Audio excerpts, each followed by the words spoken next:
Welcome back to Retro ReWire. My name is JJ. We are back for another pickups episode. This time it's all about controllers, and we're gonna talk about Sega Saturn controllers, PlayStation controllers, Super Famicom controllers, and Game Boy controllers. So let's just get this underway, and we're gonna start with the Sega Saturn stuff. And what I have here is the wireless controller. Now this is the HSS0116 bundle. The actual controller is an HSS0126. I paid 6,600 yen for this one at a hard off. I got this one at a Surugaya in Akihabara for 2,400 yen. And the little tag here just says that it doesn't include the receiver and it's non-functional without that. But let me put these boxes aside and I'm gonna pick up the controller here. Check this bad boy out.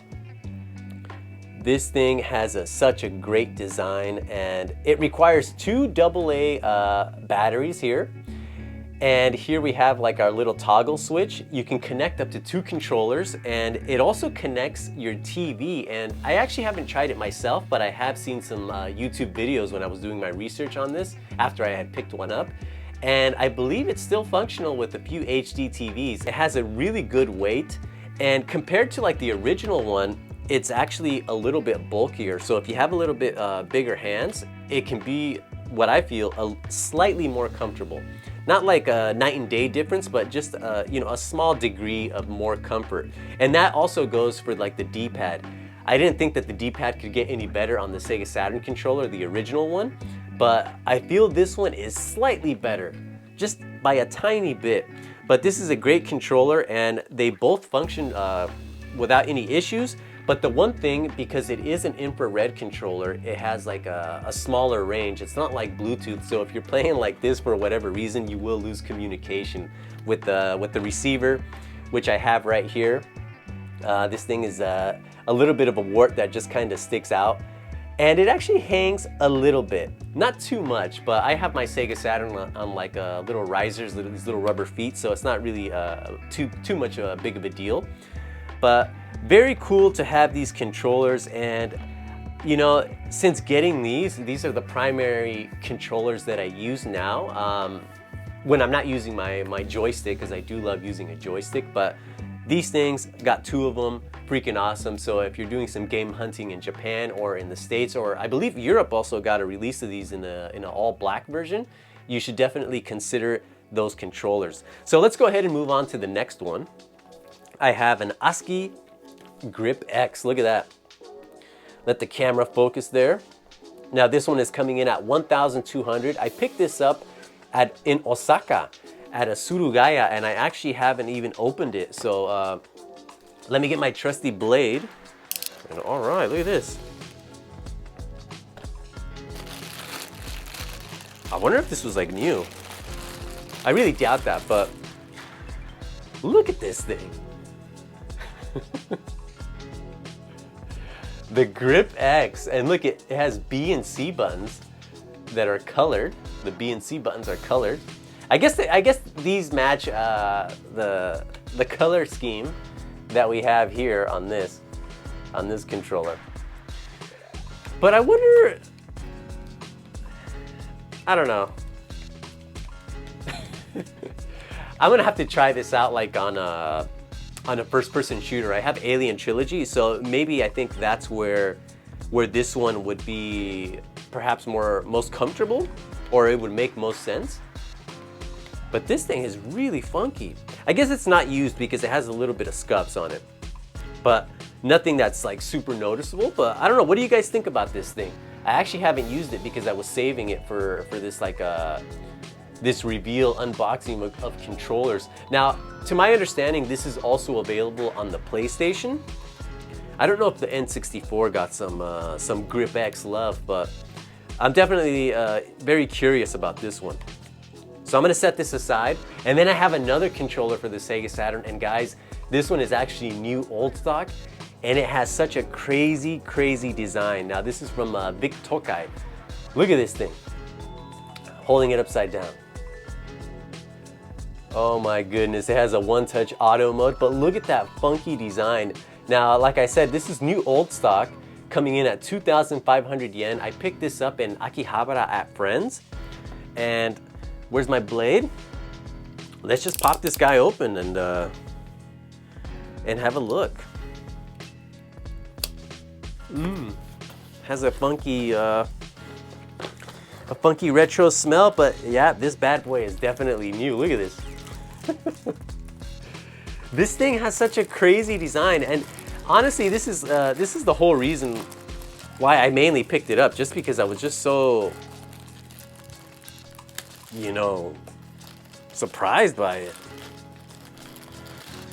All right, in the back, right away in the back, we have some toggle switches there. But look at this thing. Oh my goodness. This thing, all right, let's see. Yeah. I don't know about this. But I guess, I mean, look at the D-pad. Look at that thing. This would be so hilarious to show up to like a fighting game tournament and use this. But you know, we got our fire speed, high and low, normal, and start. Oh, actually that normal feels very squishy. And what is this? This must be, oh, this could be like a little sensor or something. And then look at the bottom. Hopefully it'll focus there. Look at these little things here.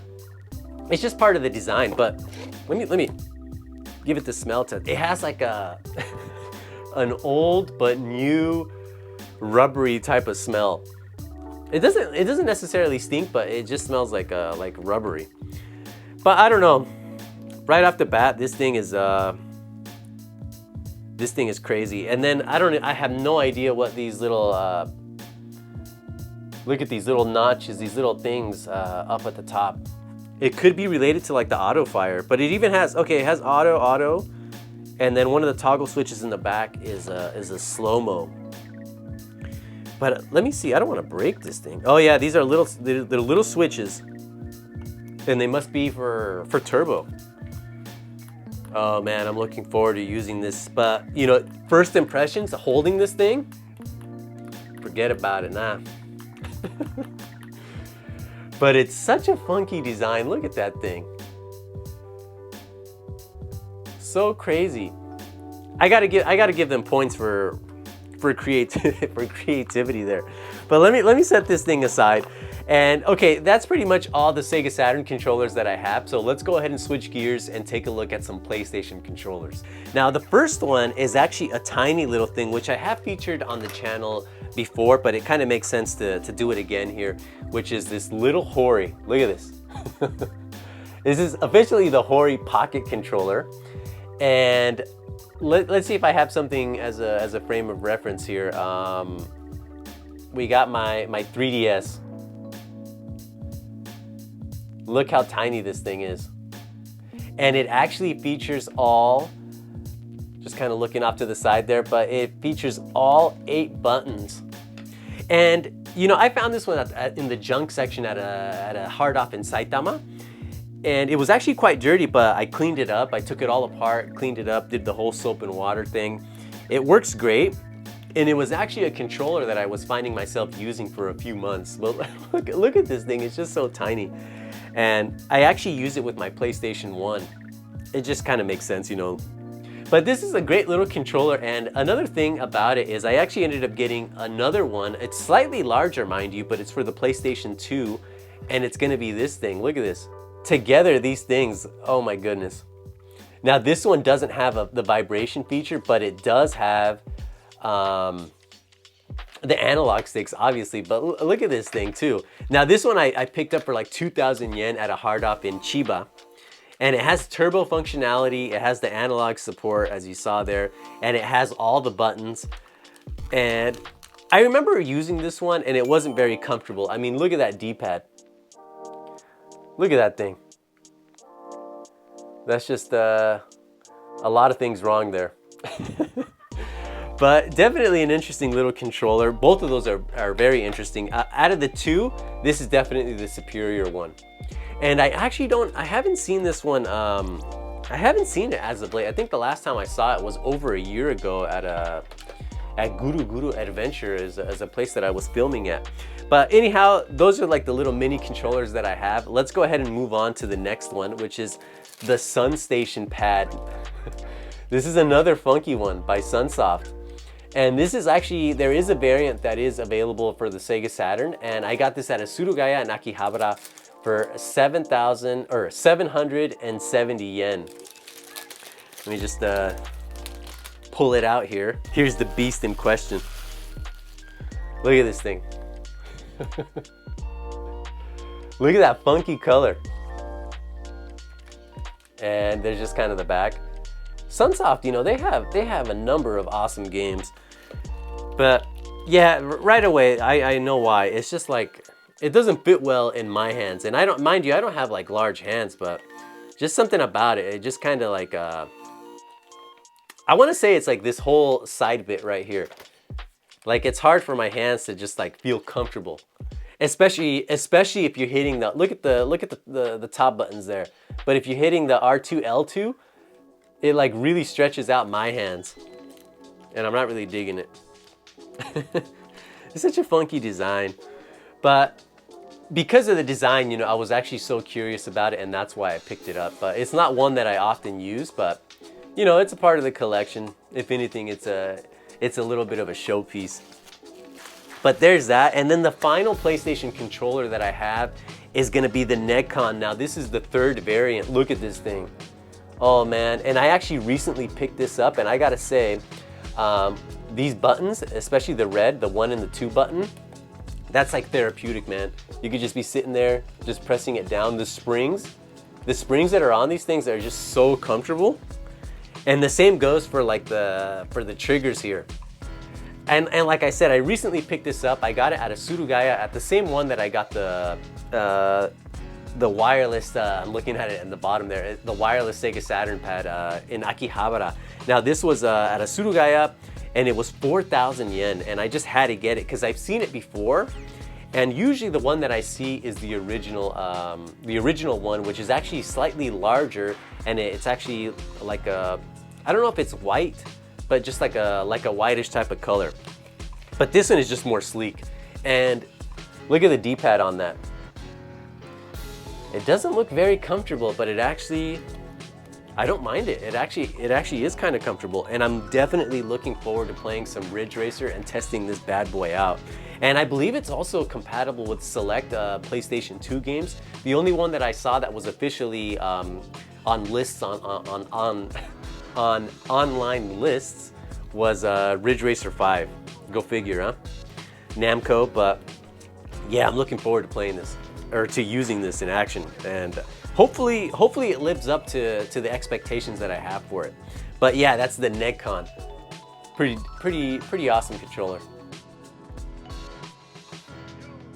Now this one is actually one that I purchased, I want to say like 6 months ago, and I've just kind of had it. I left it in the package. It's also new old stock, and it's one that I'm actually like super curious about, more so than that funky Sega Saturn Vic Tokai business. And it's gonna be the soldier pad for the Super Famicom. Look at this. The original price here, 1,980 yen. I actually paid, I think I paid 2,000 yen, so I paid more than the original price. Look at that. But there we go. And this is actually also available for the Mega Drive, the Genesis, and the 3DO. And just kind of like trying to open it, this plastic is like so sun faded. It was out in the sun. In fact, the controller is also sun faded. Oh man, it feels good to hold this thing. I wonder who made this for Capcom. It has the Capcom branding, but it could have been ASCII or HORI. And right away, okay, look at that. That's how it's meant to be held. It has like the indentations there. Yeah, this thing's not bad. I'm gonna have to play some Street Fighter 2. I have a Street Fighter Alpha. I have all the classic fighting games for the Super Nintendo, Super Famicom. Got the start and select. This actually doesn't feel too bad. Look at this thing. It's kind of, it's such a curious little thing. And then it has like some, let me see if it'll focus there, some like opening, some little port here on the side. I wonder what that's for. It looks like I could slide something off. But yeah, definitely gonna give this a run on some Street Fighter on the old Super Famicom. The lead is just kind of your standard stuff, but I want to say it actually doesn't feel too bad. Yeah, it doesn't feel bad at all. But that's going to be the soldier pad, and then we have one more, and this is probably, I guess, apart from the Sega Saturn Wireless controllers, because I think that's like premium stuff there. I think this is another one that is potentially right up there with it, and this is actually new, old stock, and it's going to be the Super Game Boy controller by HORI. Look at this thing, 3,000 yen, some new old stock. Let's go ahead and it's the, what is this? The Super Game Boy Commander. That's the official name there. Made in Japan, so let's get the old blade out. All right, here's the controller, look at this. And for the most part, this thing is clean. The back has a little bit of a scuff, and I think because the cables were just kind of rubbing up against it. But yeah, this actually feels not too bad. It has like the vibes of a NES controller without the sharp edges. And the cool thing about it is you can toggle between Super Game Boy and Super Famicom modes. And then we have, you know, when you're in Super Famicom mode, you know, you have a dedicated window button, a mute button down here, and then your standard buttons. And I wonder if I should check the capacitors on these things. Some of these controllers do have, I actually had a 3DO controller go out on me, and I replaced the capacitor, or one of the capacitors. I replaced all the capacitors, actually. What am I talking about? And now it works in tip-top shape, but hopefully these are in working order. But I don't know, guys. I have a number of these controllers, and I want to say, from the ones that I picked up, it's going to be the Soldier Pad, the Super Game Boy, the NeGcon, and especially, maybe this is the number one right here, the wireless Sega Saturn controller. That's probably going to be the one that I'm most excited to continue using moving forward. But I don't know, if you saw a controller here that you're interested in, let me know which one and why. I think this might be runner-up for me, but this thing is actually pretty mean looking. But anyhow, guys, that's going to be it for this episode. I hope you enjoyed it. I'm going to have a few more pickups videos in the works, and of course, we will continue the In the Hunt series. So keep tuned, subscribe if you haven't done that. Really would appreciate that. Anyhow, my name is JJ. Thank you for watching Retro ReWire, and I hope to see you all soon. Ciao.